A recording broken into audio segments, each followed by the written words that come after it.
이스라엘이 중동을 바꿀 결정을 막 내렸습니다. 영원히. 레바논 남부 지역에서는 도시 전체가 텅 비어 있고 문이 열려 있으며 자동차들이 버려져 있습니다. 어제까지 생명이 있던 곳에 오늘은 침묵만이 남아 있습니다. 가족들은 한밤중에 모든 것을 버려두고 떠나고 있습니다. 지난 며칠 동안 80만 명이 넘는 사람들이 도망쳤습니다. 이스라엘 군대가 점점 더 진격하고 있고 폭격도 더욱 거세지고 있습니다.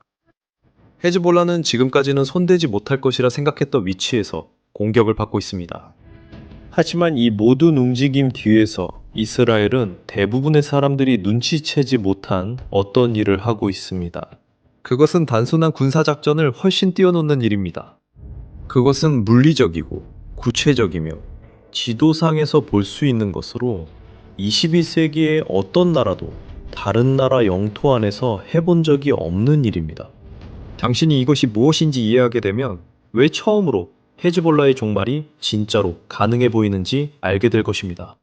하지만 이스라엘이 방금 한 일이 얼마나 큰 일인지 이해하려면 먼저 이전에 무슨 일이 있었는지 알아야 합니다. 왜냐하면 이 작전은 이틀 전에 시작된 것이 아니기 때문입니다. 훨씬 이전에 시작됐습니다. 2024년에 치열한 전쟁이 끝난 후 이스라엘과 헤즈볼라는 그해 11월에 휴전협정을 맺었습니다. 헤즈볼라는 큰 타격을 입었습니다. 그들의 역사적인 지도자 나스랄라는 사망했습니다. 그룹의 군사 지도부 대부분이 제거되었습니다. 수십 년 동안 이란 자금으로 구축된 정밀 미사일 무기고도 대부분 타괴되었습니다. 레바논 정부는 이 기회를 포착했습니다. 수십 년 만에 처음으로 군대를 남부 지역으로 밀어넣기 시작했습니다. 그 지역은 항상 헤즈볼라의 영토였습니다. 2026년 1월 레바논 정부는 리타니강 남쪽에서 헤즈볼라의 무장해제 1단계를 완료했다고 자랑스럽게 발표했습니다. 뭔가가 변하고 있는 것처럼 보였습니다. Hezbollah's stronghold until Israel's war on the group weakened it. 하지만 2026년 3월 아무도 예상하지 못했던 일이 일어났습니다. 이란의 최고 지도자 알리 하메네이가 피살됐습니다. 48시간도 채 지나지 않아 헤즈볼라가 이스라엘을 향해 포문을 열었습니다. 이스라엘 북부를 향해 로켓이 발사되었습니다. 이 단체는 이란에 연대한다고 밝혔습니다. 하지만 진짜 메시지는 달랐습니다. 헤즈볼라는 여전히 살아있었습니다. 여전히 힘이 있었습니다. 그리고 조용히 있기를 원하지 않았습니다. 그 공격은 치명적인 실수였습니다. 그리고 헤즈볼라는 아직 그것에 대해 어떤 대가를 치르게 될지 모릅니다. 이스라엘은 인내심을 가지고 기다렸습니다. 계획이 있었죠. 그리고 헤즈볼라는 그 계획을 실행할 완벽한 명분을 방금 제공했습니다. 하지만 이스라엘이 다음에 한 일은 단순한 보복이 아니었습니다. 그것은 훨씬 더 계산적이고 훨씬 더 영구적인 것이었습니다. 네타냐후는 지체하지 않았습니다. 2026년 3월 이스라엘은 대규모 공습을 감행하고 남부 레바논에 병력을 파견했습니다. 공식적으로 발표된 임무는 단순했습니다. 헤즈볼라의 기지, 무기, 그리고 군사 구조물을 파괴하는 것이었습니다. 그리고 북부 이스라엘에서 피신한 약 6만 명의 이스라엘인들이 마침내 집으로 돌아갈 수 있도록 보장하는 것이었습니다. 하지만 그 뒤엔 다른 일이 있었습니다. 이스라엘이 세계가 폭발에 주목하는 동안 조용히 준비하고 있던 무언가가 있었습니다. 그리고 바로 여기서부터 이야기는 당신이 전에 본 것과 완전히 달라집니다. 저와 함께 생각해보세요.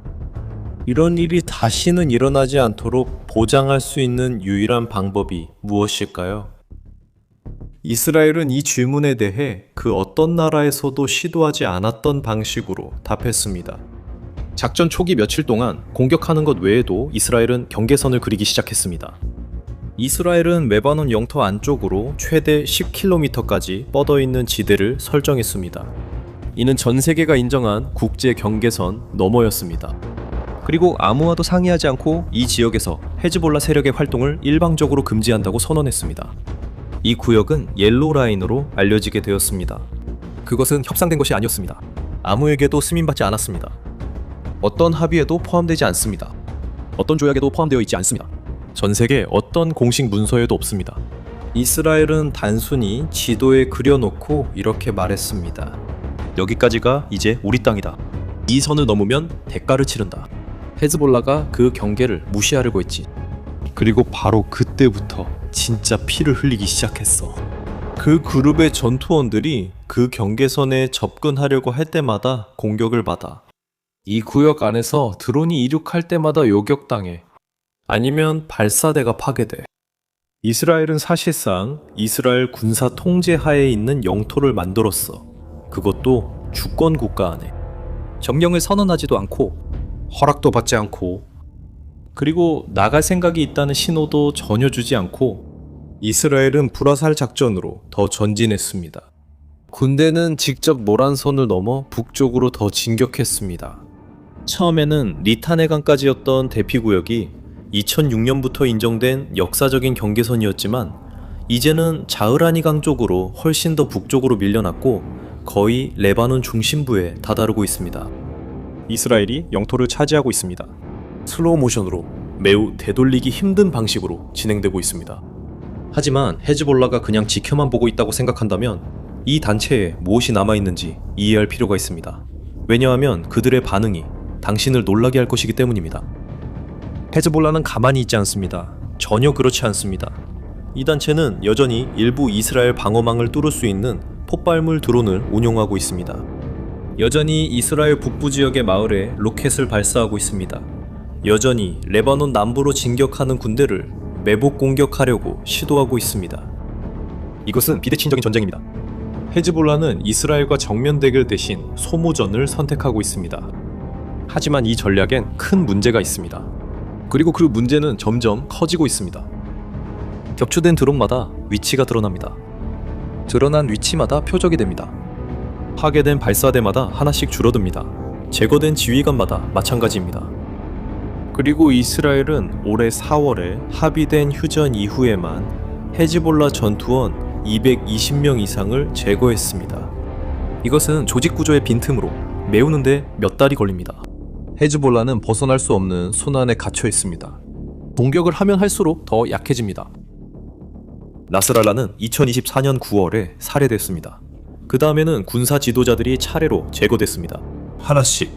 참모총장, 남부전선 사령관, 라드완 부대의 지도자, 헤즈볼라의 정예 지상전투 부대로 이스라엘 북부에서 10월 7일씩 공격을 계획했던 부대입니다. 정밀 미사일 비축부는 대부분 파괴되었습니다. 남은 것은 정확도가 떨어지는 로켓과 성가시게 할 만큼의 드론뿐이며 전쟁의 흐름을 바꿀 만큼 충분하지는 않습니다. 그리고 아마도 이 단체의 상황을 가장 명확하게 보여주는 신호는 이것일 것입니다. 헤즈볼라는 이스라엘이 레바논 땅에 군대를 주둔시키는 한 무장을 해제하지 않겠다고 말합니다. 이스라엘이 그곳에 있는 이유는 헤즈볼라가 무장 해제하지 않았기 때문입니다. 이것은 그 단체가 빠져나올 수 없는 함정입니다. 그리고 이 함정이 점점 닫히는 동안 미국에서는 역사적인 일이 벌어지고 있습니다. 이스라엘과 레바논이 1983년 이후 40여 년 만에 처음으로 협상 테이블에 앉았습니다. 미국이 중재하는 직접적인 대화로 평화협정에 도달하는 것이 목표입니다. 네 번째 협상 라운드는 6월 2일과 3일에 예정되어 있습니다. 약화되고 압박받는 레바논 정부는 출구를 원하고 있습니다. 신임 대통령은 헤즈볼라에 대해서도 국가 주권을 회복하고자 합니다.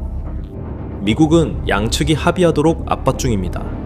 합의 시 해당 단체의 완전한 무장 해제를 요구할 것입니다. 이스라엘도 이 사실을 알고 있으며 가능한 한 많은 이점을 가지고 협상 테이블에 앉기 위해 매일 작전을 활용하고 있습니다. 노란 선은 단순한 군사 장벽이 아니라 협상 카드이기도 합니다. 이스라엘이 협상이 진행될 때 더 많은 영토를 통제하고 있을수록 헤즈볼라가 평화 협상 테이블 안팎에서 잃어버린 것을 되찾기는 더 어려워질 것입니다. 그 합의가 이루어진다면 헤즈볼라는 영토뿐 아니라 남부 레바논에서 존재 이유도 잃게 됩니다. 헤즈볼라는 자신의 역사적 역할을 잃고 40년 동안 쌓아온 모든 것을 잃게 됩니다. 앞으로 일어날 일은 아직 불확실합니다. 전쟁이 확대될 수도 있습니다. 협상이 실패할 수도 있습니다. 헤즈볼라가 아직 보여주지 않은 어떤 능력으로 우리를 놀라게 할 수도 있습니다. 하지만 한 가지는 분명합니다. 오늘날의 헤즈볼라는 2년 전의 헤즈볼라와는 다릅니다. 헤즈볼라는 지도부, 가장 정교한 무기고 역사적인 작전 지역을 잃었고 이제는 이스라엘이 혼자 그린 지도상의 선과 매주 넓어지는 그 경계에 직면해 있습니다.